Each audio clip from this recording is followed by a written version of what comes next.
Hello and welcome to the report of our visit to East Africa in April. Although some of the schools we visited were on holiday, we were still able to visit 3 primaries, 1 secondary and the vocational training centre that Hope in Africa are supporting. Alongside that, we were able to see all of the young men who were in the Charter Child programme in Kenya, so we'll start with them.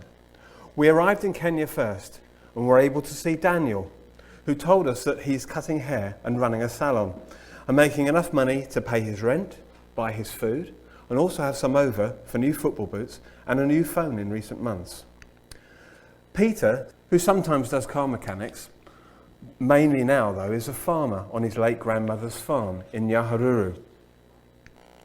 Nelson is in universities for his final year, having received help from a Kenyan well-wisher, and is also working in secondary schools to inspire the next generation. Not only did he buy us both an ice cream, but he also put £15 of petrol into the car we were using, a first for one of our boys. Isaac has put his own life on hold for the moment, as he's caring for his brother who is recovering from TB. This is the second time that he's had this, and Isaac is really helping him get back to full health. James is now in the second term of his second year at construction college. Unfortunately, since we've been back in England, he's had his home broken into and most of his belongings have been stolen, including his bed. Next term is his first work experience, which he will do in Nakuru with a contractor. Kira, our policeman, is still on the front line in Mandera in northern Kenya, helping to protect the country from neighbouring terrorists. We also met Sam, who's not doing too well at the moment, and Ephantus, who's in a good position in an accounts office, but their photos unfortunately didn't come out. Finally, we met up with Ibrahim, our brave young man who since October has been going through chemotherapy and latterly radiotherapy for cancer. He has this last week been given the all clear from the doctors. In Nakuru, we went to Morning Star Academy, and we heard that the government is changing the curriculum by 2022. And that means that a new set of buildings will need to be built for Morning Star to accommodate the vocational aspects of the primary level of education. We also took with us maths resources that in Morning Star were given to our friend teacher Anne. She will show the other teachers how to use the resource, and she's also become our sponsorship coordinator for this school. From there, we went to Atigo and started by meeting the Deputy Governor of Nandi County, who's also on the board of Achille Foundation. Then we went on a full tour of the facility and had a really good discussion with Collins, the project manager for the whole site. At present, there's an agricultural project ongoing, along with a bakery project. They've built a small-scale bakery, which they hope will grow to be able to help to fund the centre in the future. They'd had a small electrical fire, which highlighted the very bad condition of the wiring of the centre, done before the Achille moved in. This is the main fuse box for the complex. By now, the wiring has been replaced. We discussed future needs for the centre, and I'm returning in September to set out the foundations for the male dormitory that I designed 3 years ago.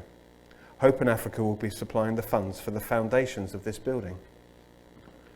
Back in Nairobi, we went to our young friend Sharon Killy's wedding.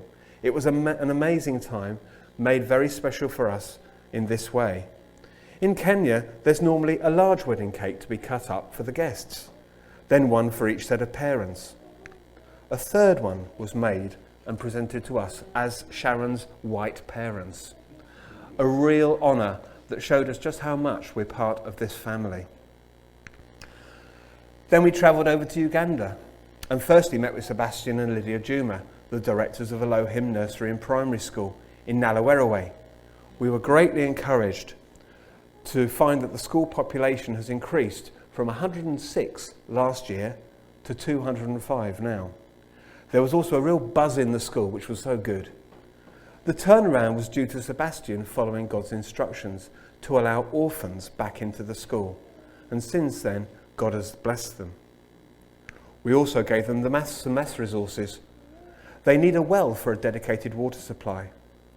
And we saw a domestic solar installation that will fit very well into the school for evening studies for the boarders, as well as in the teachers' accommodation in Kakabansiri.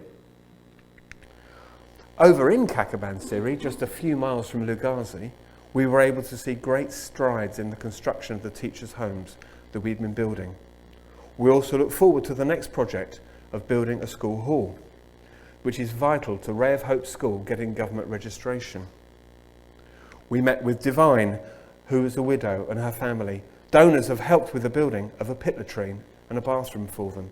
We hope to soon have her mud house rendered outside and her floor cemented as well. Finally, in Hope Christian High School in Lugazi, we were very happy to see the new girls' dormitory block finished and occupied. Construction had only started in January following new regulations that meant Edward had to increase the dormitory space by 50% for boys and girls. Edward has also had 2 wells dug and the new classroom block painted and now in use. He'll now put up the new boys' dorm. Hope in Africa will loan him the funds for this next building. We finished our visit to Edward with a trip to Sizibwa Falls, which is a really nice touristy end to our Uganda visit. Michelle and I thank you for your prayerful support for our trip, and thank you for listening to our report now. If you'd like to support any of these projects, then please contact me on matthew@hopeinafrica.co.uk. God bless you.